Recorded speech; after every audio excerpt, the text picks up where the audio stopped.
It's 10-3 time in Tennessee. What's up, y'all? How are you? I think I got my cue to get going about a second late. My bad. Off to a rocky start here on this Wednesday, hump day. Hope you're doing well. Hope everything in your life is going great. I hope you've got a good start to your holiday season. Bowl games not far away, which is kind of nice. Not as much basketball, obviously, this week. I think Tennessee Lady Vols coach Kim Caldwell is going to talk to the media on Thursday morning. The men still do not play, obviously, for another 6 days when 6th-ranked Louisville comes to town to Food City Center, Thompson Bowling Arena, for a big showdown there. The Vols looking to avoid their streak. But before we do all that, just wanted to say, how are you? Hope you're well. Hope everything in your life is good. Got Tom Barclay back there, the Lord of the Streams, and Ms. Emilie Cochrane is in the house today. Emilie, how are you doing? I'm good. How are you?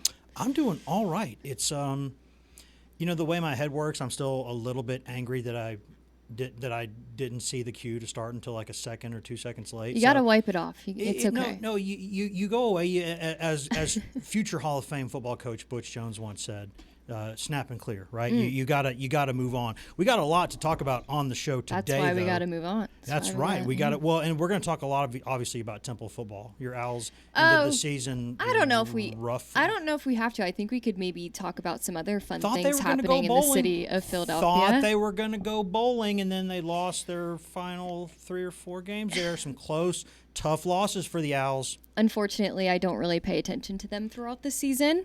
You know, my pro teams are the main priority over there. Unfortunately, You don't fight for the cherry and white. I do, but it gets to a point where it's sometimes unwatchable. Did you know that I knew that you're supposed to fight for the cherry and white? Did you know that I knew that? Temple Tough. Temple Tough. T-U-F-F. I love my alma mater, but the sports aspect of my alma mater is. Yeah. Very unfortunate. That's why I lean on pro sports. Kyle Schwarber, big news yesterday. Yes, I knew he wasn't going to go back home to the Cubs. Me too. I knew he wasn't going to go back to the Cubs. People were worried for sure. Like the Ricketts family don't like to spend money. Like it's one of the wealthiest organizations in sports, but they don't like to act like it. The Cubs don't. So I knew they weren't like it. They let him go in the first place, which is a bad idea. And now you can tell clearly he's developed an attachment to the Phillies and that organization and the city. And it's like, ugh. He was homegrown. It's hard not to. He was homegrown. And he's still a Cub for life, in my opinion, because he didn't choose to leave. He was told, basically, to leave. Well, now he's got a new home, and we're happy to have him. He was non-tendered by the Chicago Cubs. How about that? Just unreal. But nonetheless, we move on, onward and upward. Yesterday, as we were kind of getting out of the show, some of the All-SEC stuff started to come out. The coaches' teams did come out for football. And I didn't think there were any major surprises for who did and didn't make it for Tennessee. But just as a kind of synopsis, Chris Brazzell II was the only member of the first team. Second team, Deshaun Bishop, what's up, Carnes High School, and Arion Carter, and Josh Turbyville, what's up, Knoxville Catholic High School. So 2 Knoxville kids there on the second team, all SEC. Turbyville, obviously, as a kickoff specialist. And then on the third team, Lance Hurd was an offensive lineman who made it. And then 2 DBs, Colton Hood and Ty Redmond. So Tennessee's fill-in players at corner. You go into the offseason, you don't, Hood comes in from Colorado. You know he's going to play, but the plan isn't necessarily for him to start or maybe kind of get in there at nickel.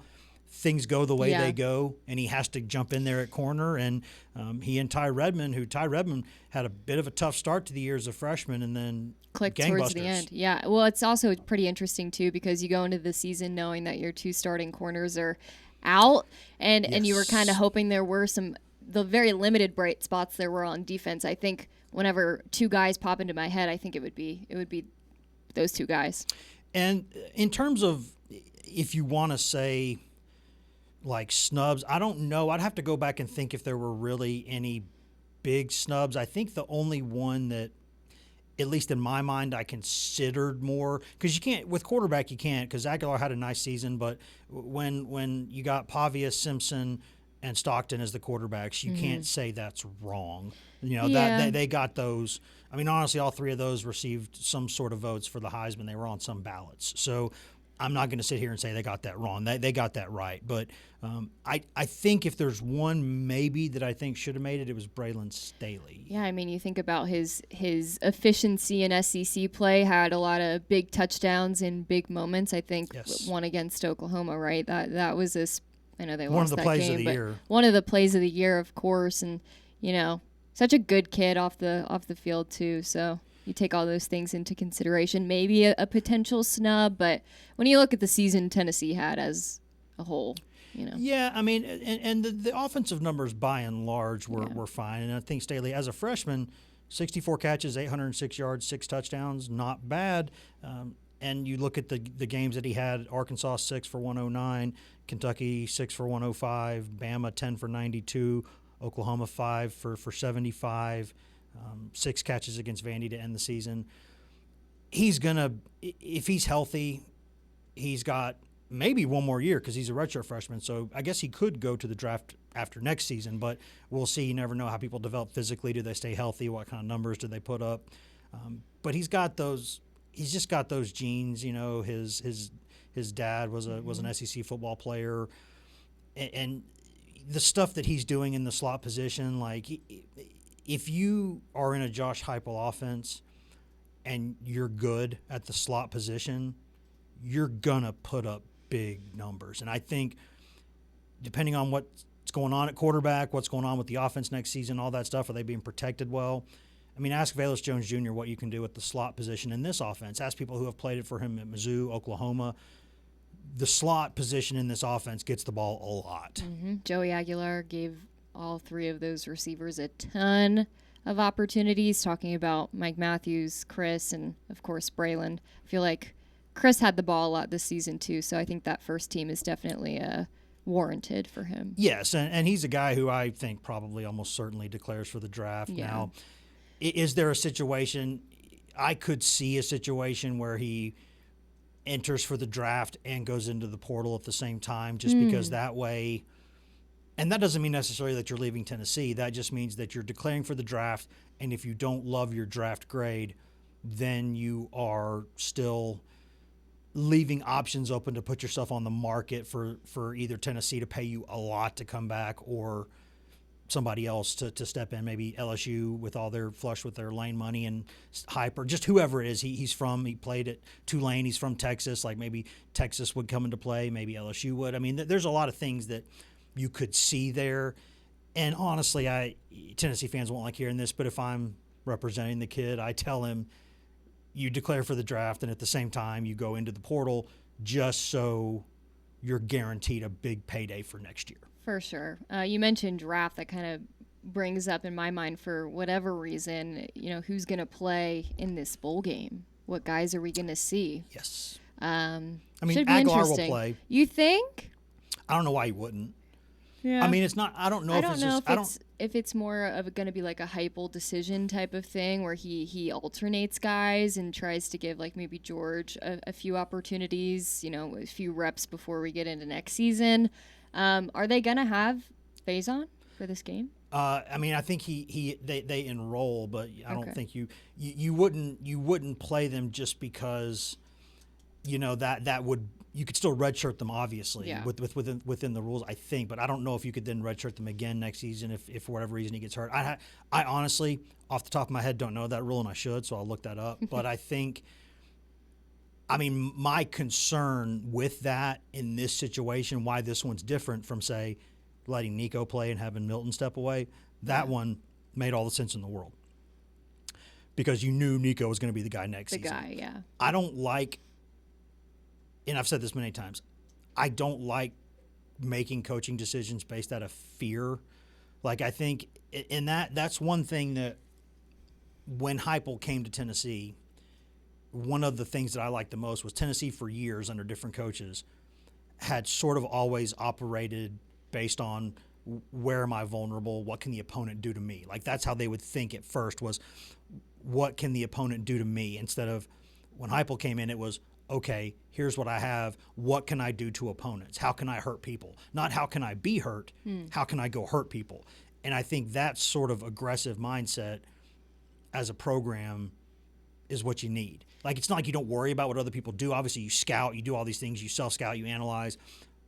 But I like that you do that. But with that said, my concern in this situation would be, what happens if you give the ball to George McIntyre for this bowl game against Illinois and he throws for 330 yards and 5 touchdowns?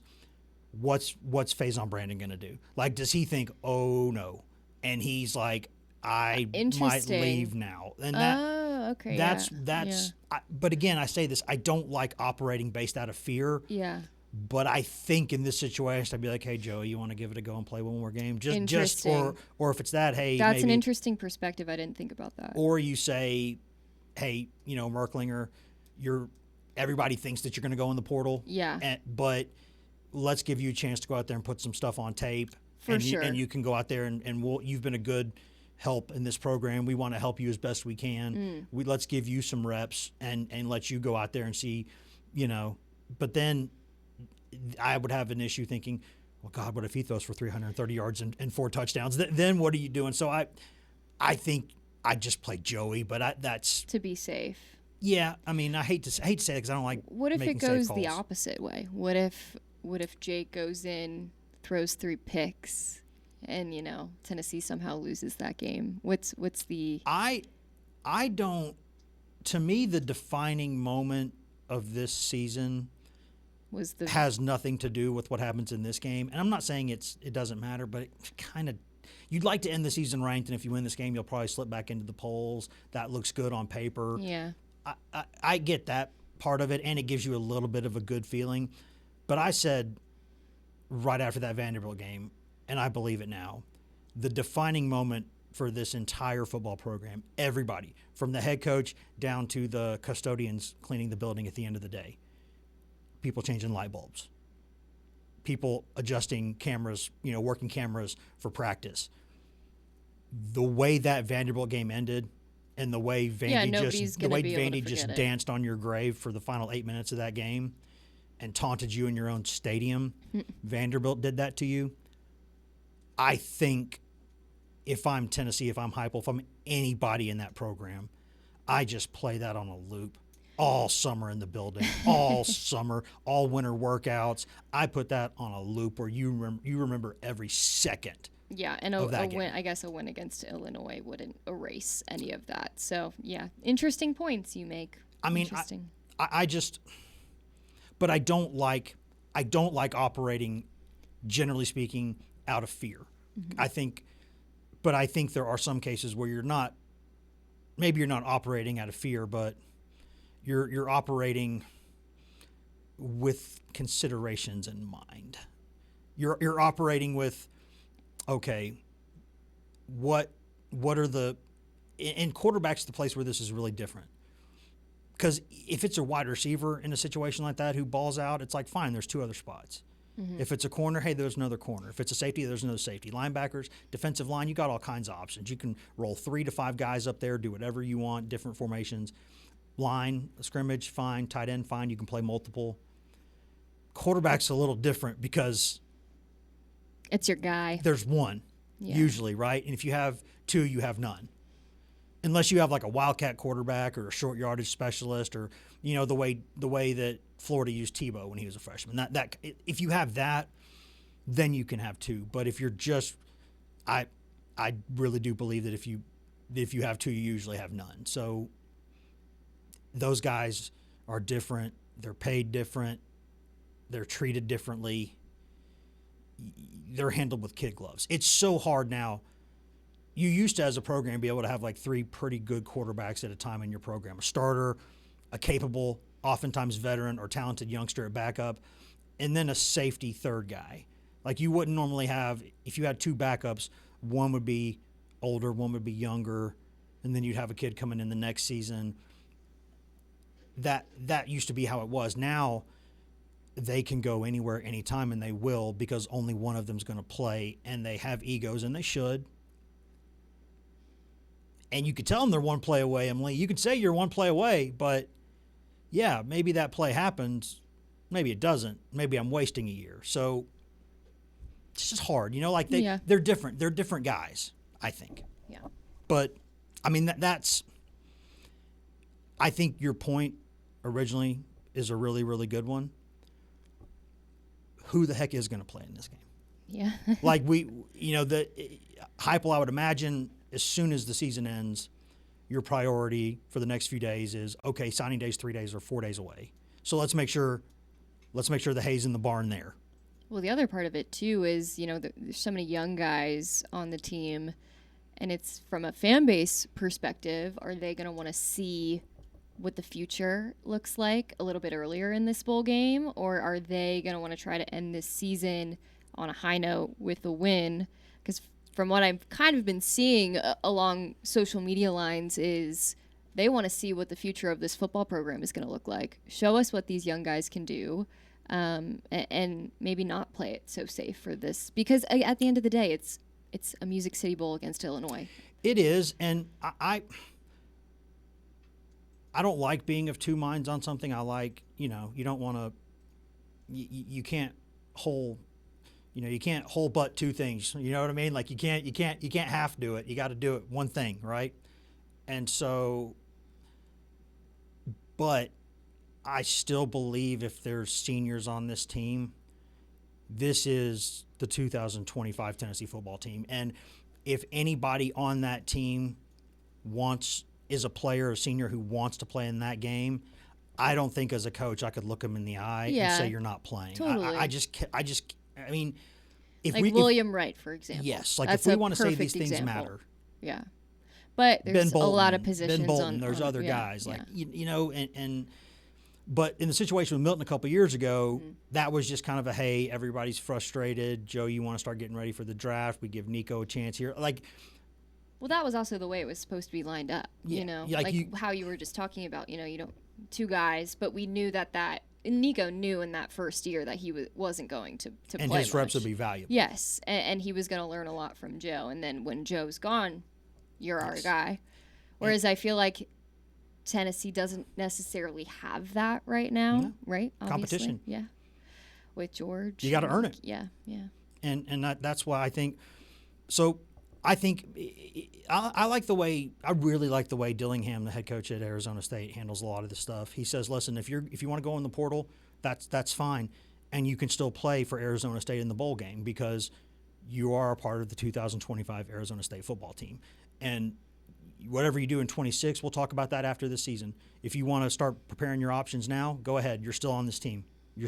Now maybe if you're in the portal and talking to whoever Arizona State's going to play in a bowl game, maybe that's a different story, right? But generally speaking, it's fine. And so I think if we want these games to still mean anything, but they don't mean much now. But if we want them to mean anything, I think you got to do right by your players. But I think you can also be honest with some of them and say, hey, you want to go play, I'm going to start you.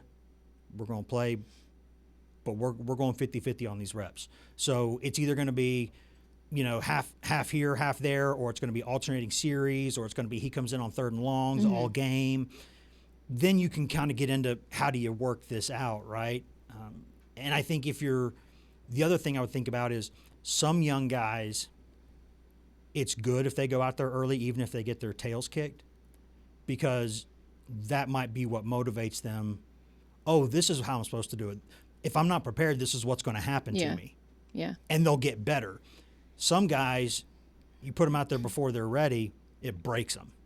It just breaks them. They just can't handle it. And their career is never the same because that's like a traumatic thing for them, right? That's where you have to know your guys probably. It's probably you treat everybody fairly, but not the same. Like what's good for, you might not be great for him or might not. And so, but I think if a guy wants to play, unless you have a very specific situation like a quarterback, but then it becomes, if guys don't want to play, if you're on the fence, don't show up. Yeah, and I think they have to kind of recognize the difference between a young guy that they know is going to play in upcoming seasons and a young guy who not sure is not really, they aren't sure about. Yeah. Exactly. And some guys you put them out there and be like, let's show you reality and then see if you still want to play Power 4 football. Or if we throw you out here and you see what it is and you're a sophomore and you've only got 2 years left, are you thinking Group of 5 might not be so bad or FCS might not be so bad, and show them the reality and then let them handle that. But I think I want the guys who want to be there, and the guys who don't want to be there or they're not sure, stay away. because for 15 days or 15 practices, a lot of people don't even use 15 practices now, all 15. But if you want to show up, show up. And if you got 1 foot in, 1 foot out, respectfully, we'll help you prepare for the draft. Yeah. You can come in here and use our facilities and work out, but you are not on the Music City Bowl travel squad. You're not going with us there. And so it's always tough. I'm not sure. But what I am also not sure about is I don't think any of us are sure. Maybe Heupel is. Who's going to be Tennessee's next defensive coordinator? That good transition. Remains to, I know, smooth, right? Smooth. What's it? Shaggy said, smooth like a silka. I think if there's a chance that we know much more about the Ryan Walters situation pretty soon, because Washington plays a bowl game in 3 days. Like, their bowl game is like it's early soon, and he's already been asked about Tennessee. What's the name of that bowl game? I think it's the I don't remember it.com bowl. I mean, it has to be something. No, I'm looking it up now on the fly. Don't worry. And it's the internet will save us. Isn't it some kind of? Is it an energy drink bowl? I don't remember why I saw that somewhere. What's it? Oh, it's the. Is it the L.A. Bowl hosted by Gronk?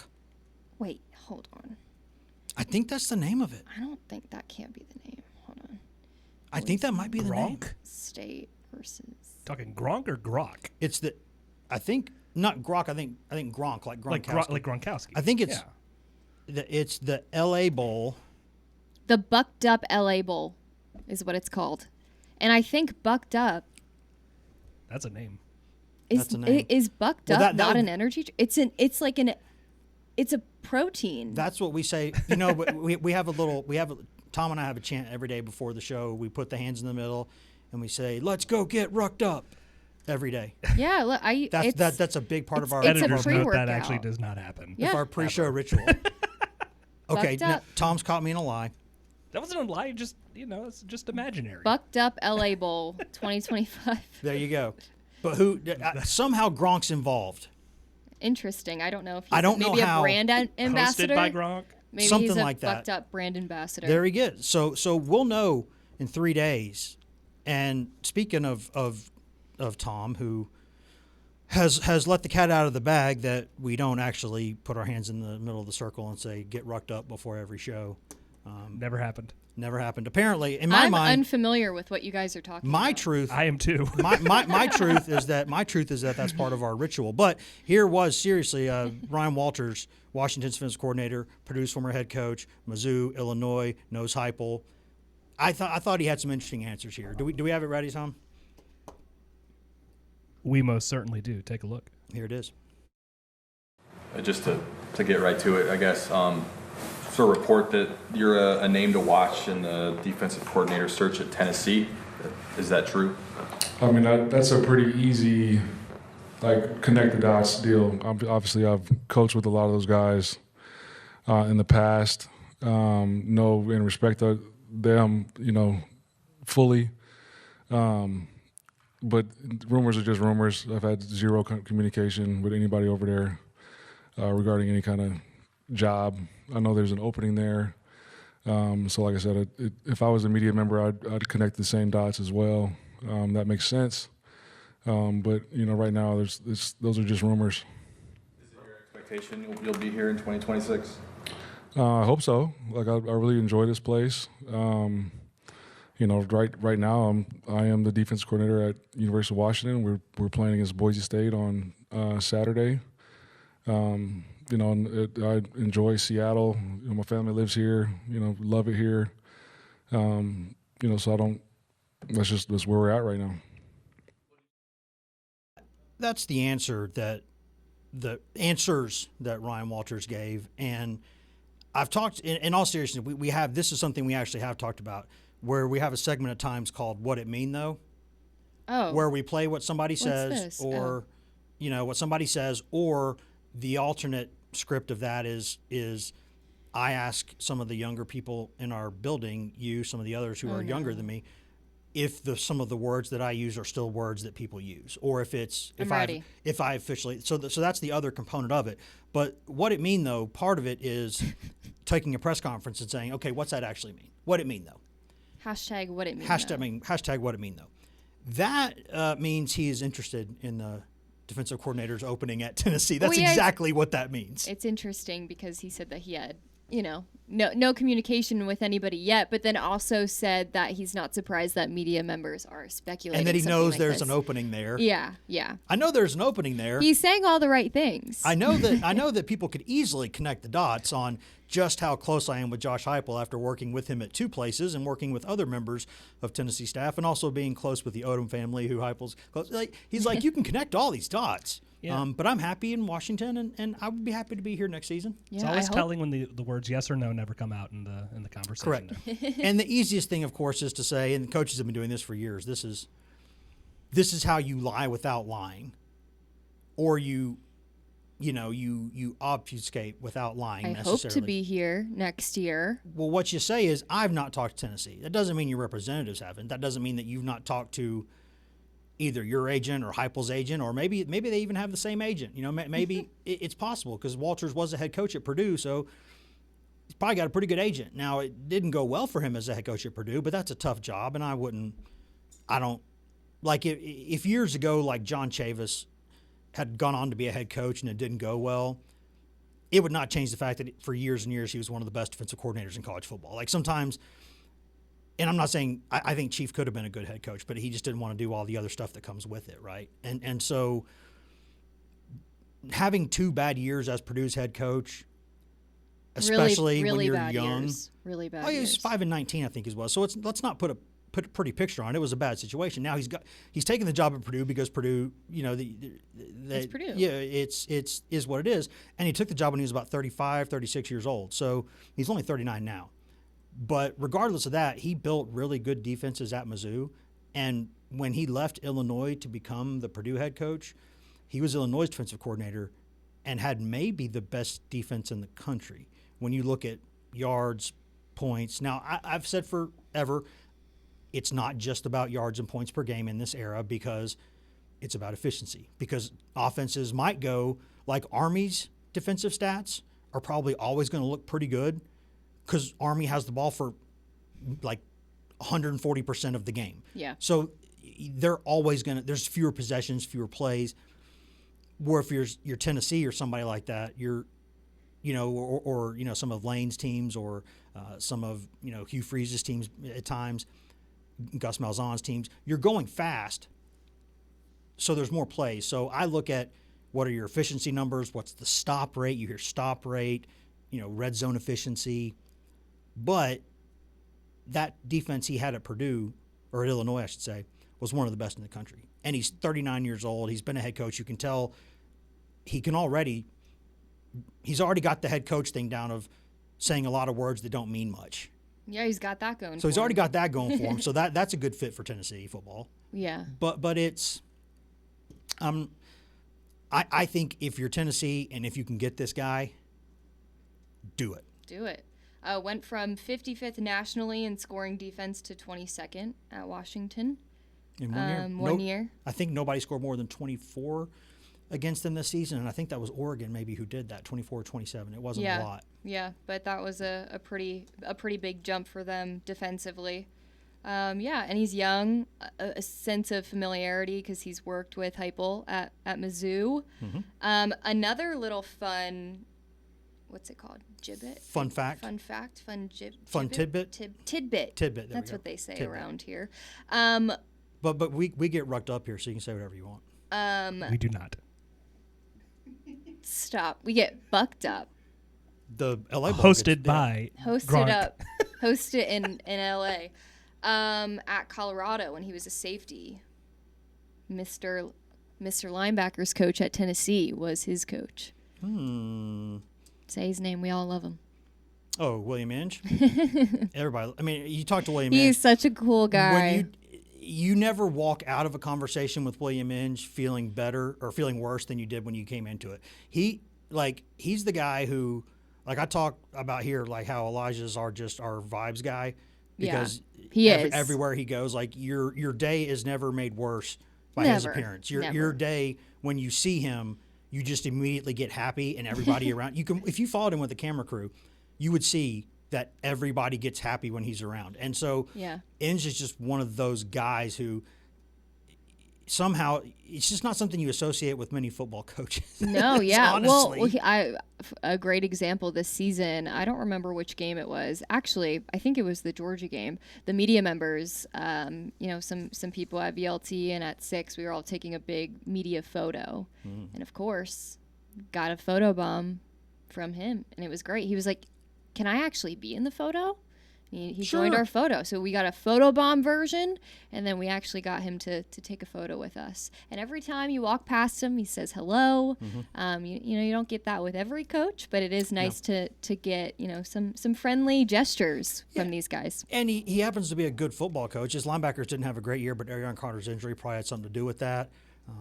But it's just, you got to have some of those guys around, and he's one of those guys, and he's just one of those ones that if you're going to get some bad news, he's a football coach. He's yelled at somebody before. He's a football coach. He's cussed at somebody before. He's yelled at them. He's gotten up in their face. I don't know if I've ever seen him yell. But he has to. A football coach who can't yell is not a football coach. Zoom in on him on the sidelines, you'll see it. But he's got like that face that doesn't look like it could get mad. But it might look hilarious when it does. Yeah.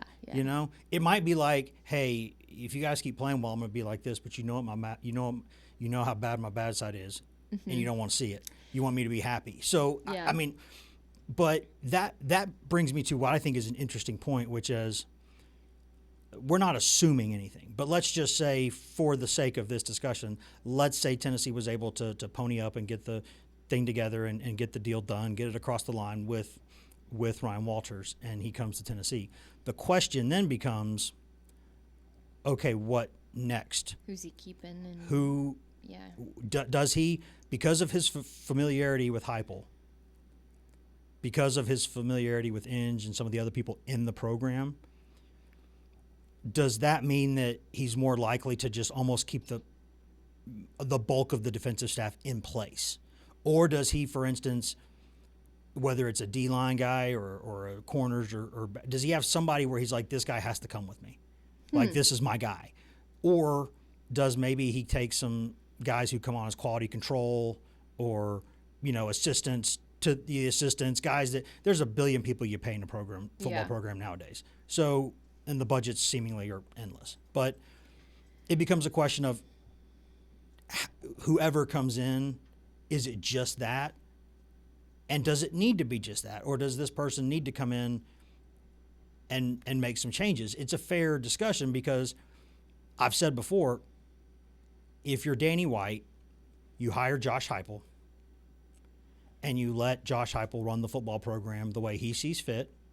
And if he does his job, great. If not, you get somebody else. But you let somebody do what you hired them to do. And I think the same thing for Heupel with his defensive coordinators and his assistants. I hire you to do your job and run your department the way that it should be run, the way you want it to run. Whether this sinks or falls, I'm letting you do a job. So does that mean that he says, okay, I'm cool with everybody here, or no, I need one or two guys to come with me? Mm-hmm. And is that a sticking point? Like, these things always come up. Well, we could actually probably go back to his days at Purdue and see what he did when he first got that head coaching position, because that's probably an instance where he had to make some of those decisions. But it's always interesting because as a DC or an OC, you also have to make specific decisions, and it would be interesting to see if he, I guess, would become William Inge's boss, right? Like, kind of, if that were the, how does that work? It'd be like Lane being his dad's boss. Yeah, and then when, because he played for him at Colorado, so that would be super interesting to see those dynamics. But I guess you could kind of go back and see if there were any patterns to the way he did things at Purdue as a head coach. That's weird because you think about that, and you think about things like,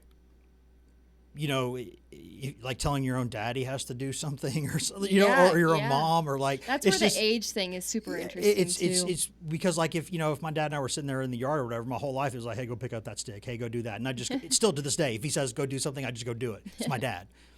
But there's times where I want to be like, hey, can you get that or whatever while we're doing something? I'm mowing. Can you go get that stick? And like, I don't say it. Yeah. I mean, occasionally I might, but then what do you do if like someone who used to be your boss, you're now the boss of?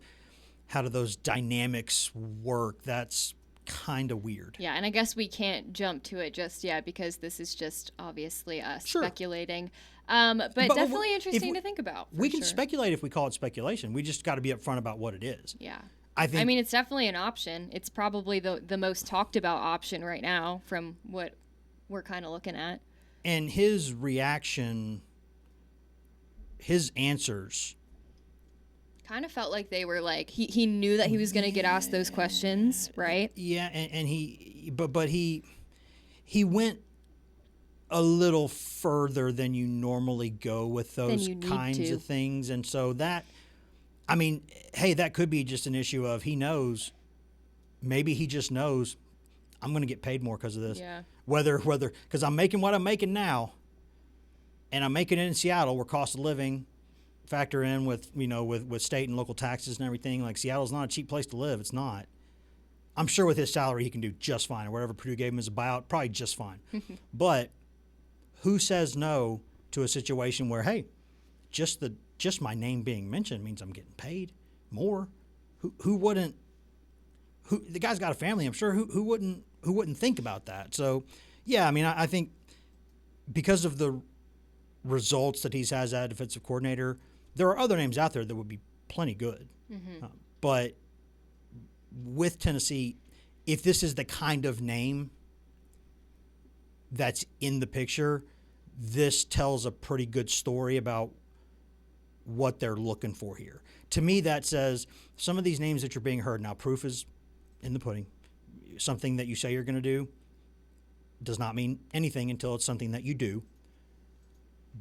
But it kind of, if Tennessee's fishing in these waters, that to me says that Heupel knows how important this is, how he knows that whatever happens, the defense he puts on the field next season has to be better, or the offense or the offense has to be intergalactic. I feel like this is probably the biggest hire of his coaching career. Sure. This needs to be.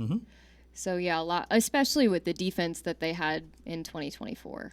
I mean, it's night and day from what they were doing this season. It was, and there were reasons for that. And again, Tim Banks did not go to bed one night after taking a bunch of dumb pills and then woke up the next day and couldn't coach football anymore. Right? It's not. Yeah, we know that. But things went the way they went. A head goes on a spike. That's the business. He's getting well paid, at least, on his way out the door, and we'll see. He might go be a head coach somewhere now. He's had chances before to go do that. But I think, to your point, this feels like the most important decision that Heupel's made since he's been at Tennessee in terms of hiring somebody. Yeah, I can't not be.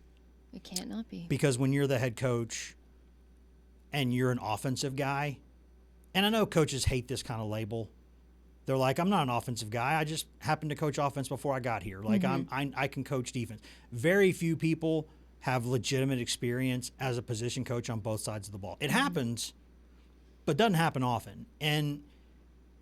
But as an offensive coach, you know how defenses are trying to attack you. You're not dumb. You know the game. But if you're Heupel, who your defensive coach is, defensive coordinator is going to matter, because there's basically three head coaches in that program. There's Josh Heupel, there's the strength coach, who's the offseason head coach, and then there's the defensive coordinator, who's the defensive head coach. Those are basically three head coaches in a program. Yeah. It's kind of what it feels like. And so that's to me. But before, I know you got to go here in just a few minutes, Emily, so I want to end on this before you can get out of here. We haven't had the pleasure of having you here this week yet. Now we have the pleasure today. So thank you. I do want to ask you specifically men's basketball, the 3-game losing streak. Okay. Because Elijah and I have talked about it, and we'll talk more about it because, hey, it's basketball. It's not football. You can get things sorted. You got Yeah. plenty of time. The schedule's Tennessee's comfortably probably going to be in the tournament. It's December, yeah. But the fact is the next game is a huge opportunity because it's 6th ranked Louisville coming to your building. It's also a chance that you lose a 4th consecutive game. And that's not something that happens very often with Rick Barnes as the coach. Now, the first couple years at Tennessee, you're building a program, and so that's a little different. And in that era, you didn't have the NIL to just boom, go do it immediately. It still took some time. Yeah. So if that happens, if they lose, what we know what the concern level will be. My God, we live here. We know what it's going to be like. Well, it's already high. But what would the reality be? I don't think people should raise concern. But, like you said, people live here after the 3 straight losses that haven't happened in 2 years. We already see a level of concern. But I think people need to remember that it is December. Tennessee's playing some of the toughest teams early in their schedule. They beat Houston 2 weeks ago. And that's funny because that's their last loss. Like, you're like, okay, they're on a three-game losing streak. But who did they recently win to? Or beat Houston on a neutral Houston, win to. I mean, whatever. People know. Yeah, people know. Sometimes we get rucked up. It's just what we do. Bucked up. I don't think losing to Louisville should raise a lot of concern because it is December. They are not even in SEC play yet. I think if you're losing these games in that stretch, then concern can be people need to be like, okay, what is this team doing? But we've seen flashes of how Nate Ament can produce. He hasn't really been producing in those losses. He needs to do more. He's skinny. They're beating him up. He's skinny. Yeah, I mean, he's learning though. These are also basketball season is so long. We're in December. This is a brand new team with a brand new identity that they're trying to figure out. We got to give some of these guys room to grow, not just in any program, but a Rick Barnes run program that not only do they need to know and to need to learn what they need to do on the court, but in practice. I mean, Rick Barnes said it time and time again. They're doing what they need to do in practice. They're playing as hard as they should be in practice, but it's not translating onto the court, and that's where his annoyance is kind of stemming from.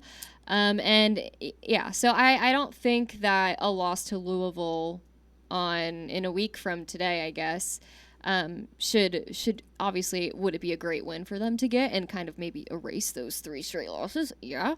But at the end of the day, we are in the month of December and basketball season is long, and you want to win games in January, February, and March. And that is kind of the end-all, be-all at the end of the day, especially with, like I said, a brand new team that's trying to learn their roles and, be put in different situations. And obviously with Cade now being out, what is that going to look like? I mean, they've got a lot of depth in their front court, but at the end of the day, what is the rest of the identity of this team? Because you can't just have Jacoby Gillespie putting up double digits every single game and nobody else really doing their part. I think I agree with that. And I think do you need to step out and go? Because if you need to, I might need to. You can do that if you need to.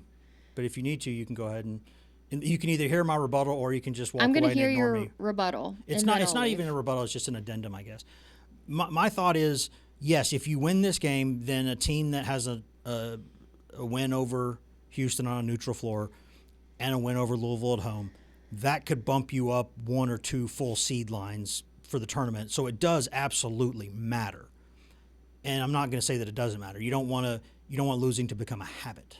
You don't want losing to become something that becomes tolerable. It needs to be miserable. It needs to be unacceptable. It needs to be, but the end all be all for me is that what would have happened right now, some of the people complaining right now about Tennessee basketball, and hey, think whatever you want, fine. I'm not going to tell anybody how to think except my kid. Anybody else can think whatever they want.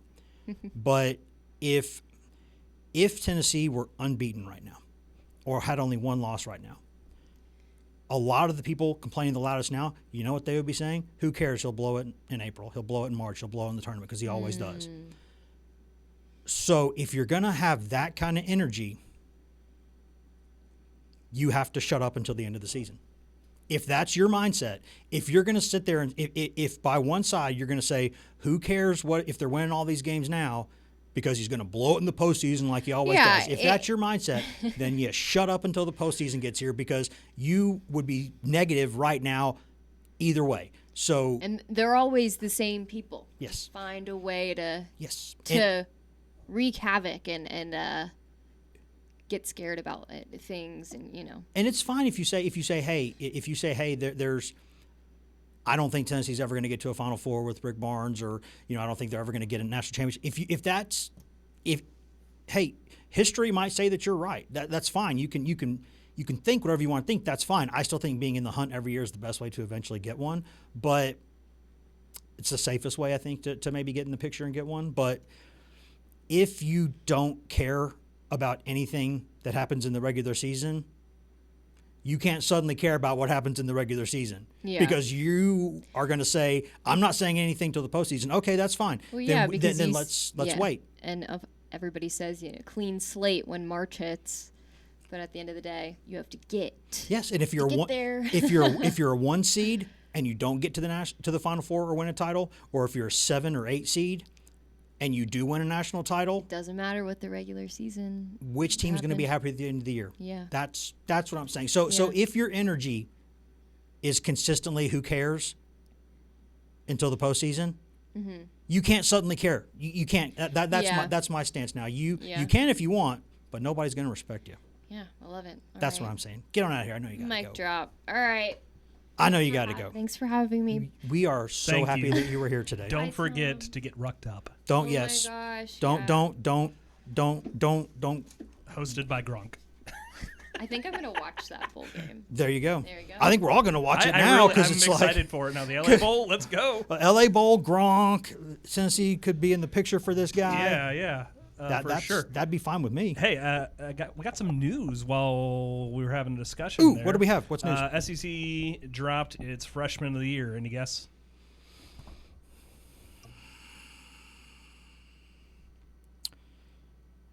Strangely, no, but you're going to say name, and I'm going to feel really dumb in a second. Well, I'll give you another hint. It's a Tennessee player. Braylon Staley? Bingo. There you go. Wait, hold on. There you go. Hey, there you go. he SEC is. Freshman of the Year. Let's go. So maybe you should have had him at least third team All SEC.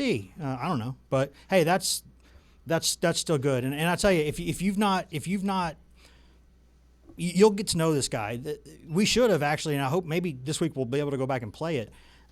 Elijah did a great story on Braylon Staley, talking to his family about Braylon and how he was a drummer as a kid and he could still play the drums. And I was there when Elijah interviewed his brother, and Elijah got a good story about it. If you can we actually, you know what, we'll drop that in the show notes from today. I'll put that at the end there in the notes, but hopefully we can play snippets of it or something throughout the week. It was a really good story, and that's good news because I think I've talked earlier about how good I think that kid is, what kind of future that he has. And he's just kind of one of those guys that he fits where he is.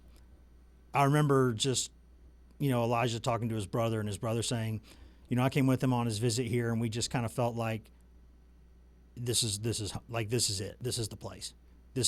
We both felt at home here. We got the vibe here. We liked everybody. He's like halfway through the visit, I kind of told my brother, like, this is where you're going to go. And he tried to play it coy, like, I'm not sure. He's like, no, this is where you're going to go. I know you.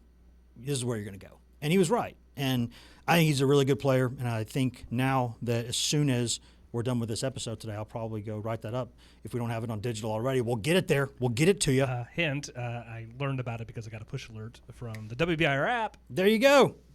So we had the desk on it. Good. Good job, desk. Good job, desk. That's good news for Tennessee. That's good news for him. And, hey, every year you can renegotiate your NIL, right? So, hey, you can't technically have incentives on these contracts, but you know what you can do? renegotiate after you've can leverage. done well. You can leverage that, any accolade you get, honestly. Cuba Gooding Jr., it's show me the money time now. Yep. I'm the SEC Freshman of the Year, show me the money. And Josh Heupel's sitting there like, I will show you the money, but I got to pay other guys too. So welcome to the world that we live in now. You're looking at it like a budget. Unless you're Texas Tech, which went into last offseason saying, let's go buy a contender. Let's just go buy one. And that's what they did. I mean, that's kind of the game right now, ain't it? Well, and they exploited what's at least – they looked at it and said, listen, we think eventually the NCAA might find a way to put restrictions on this, but right now they haven't. Exactly. So what can we do? We're Texas Tech. We are swimming in oil money, but it's hard to get people to Lubbock. But I bet if we pay more than anybody else, I bet they'll come. I bet you they will. And only one program in the country, per Pete Nakos at On3, has a higher paid roster, and that's Texas. And, again, connect the dots there. They got money down there. But Texas Tech shamelessly went out and said, we just give these guys raises. We can go get a really good quarterback. We can go buy a 5-star offensive tackle. We can go get some really good linebackers. We can get people to come to little old Lubbock. Best team money can buy. And no shame about it, which I'm like, hey, I got no problem with that. Because if you're playing within the rules, like, sure, if Texas Tech were to play a team for the title, that one team was mostly built from within and yada, yada, and developed, and sure, it'd be a nicer story if a team like that beat a team that was the best team money could buy. That would be a cool thing. But if you look at like the 6 or 7 or 8 highest paid rosters in college football this season, I think, if I'm not mistaken, I think 5 of the 7 are in the playoff, or 6 of the 7 are in the playoff. And the one that's not was Texas, and it was close. It was really close. So that to me tells you, hey, if you're not going to pay, you're probably not going to win. You could maybe cycle up and have this great team of all these guys who play well together and all this yada yada.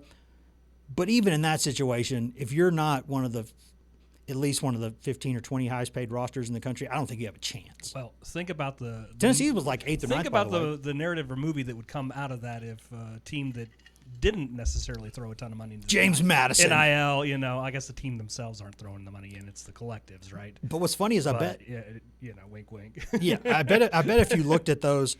Yeah. I bet if you looked at even like the stories like that are Tulane and James Madison that got into the playoff this year, because they haven't found a way to shut off the group of 5 yet. They'll find a way. They haven't found one yet. But when they do that, I would bet that those are 2 of the highest paid group of 5 NIL rosters. I'm just going to guess that they're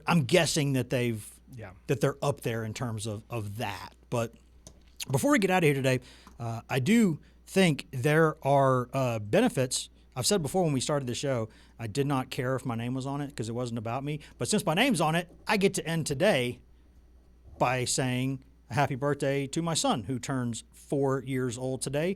Henry George Rucker, Big Hank, love you.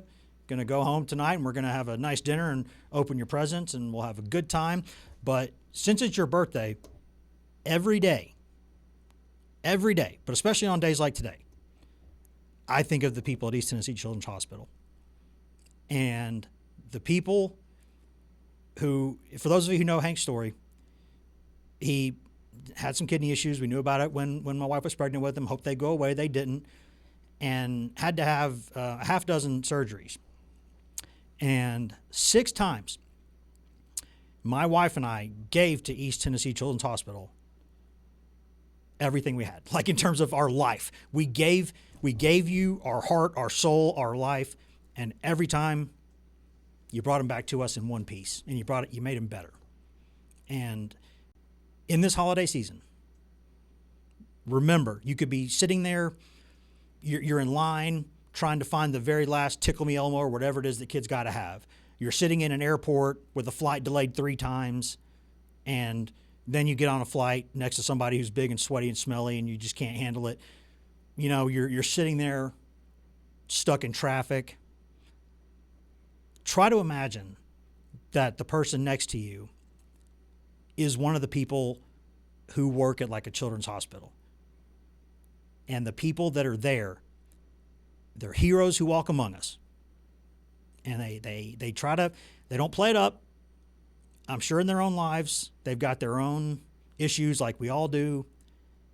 But we had a lot of experience with those people.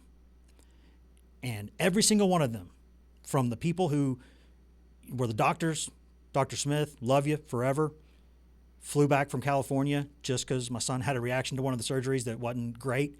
So he ended his vacation early and flew across the country to come back and check on him. To the people who are on the custodial staff, they put capes on when they walk in there.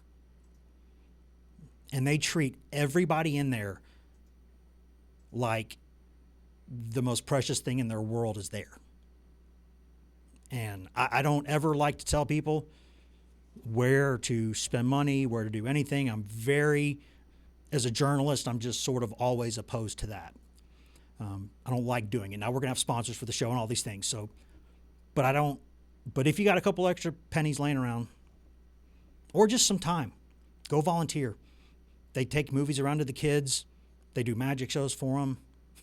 I am fighting it hard right now not to cry, and I'm not going to do it. But in this holiday season, just remember that the people around you could be heroes, like the heroes who have taken care of our kid so many times, and he has both of his kidneys. One of them's not very good, but he's got two of them. One of them's not good, but it's just good enough to keep. They saved it. They didn't think they were going to be able to, and they did because they're miracle workers. And every day I'm thankful for them, but especially on days like his birthday. So thank you to people, the heroes like you, who walk and live among us and don't get nearly enough credit for everything that you do. Thank you, and I hope you especially have a happy holiday season and a Merry Christmas and all those things. And I hope that we all do. And we will be back tomorrow in 23 hours. I will have collected myself by then. But to all you people out there, a lot of people feel the way I do, and they don't have a show to sit here and say this. I do, and I just did. So thank you, thank you, thank you. And we'll see all of you in about 23 hours.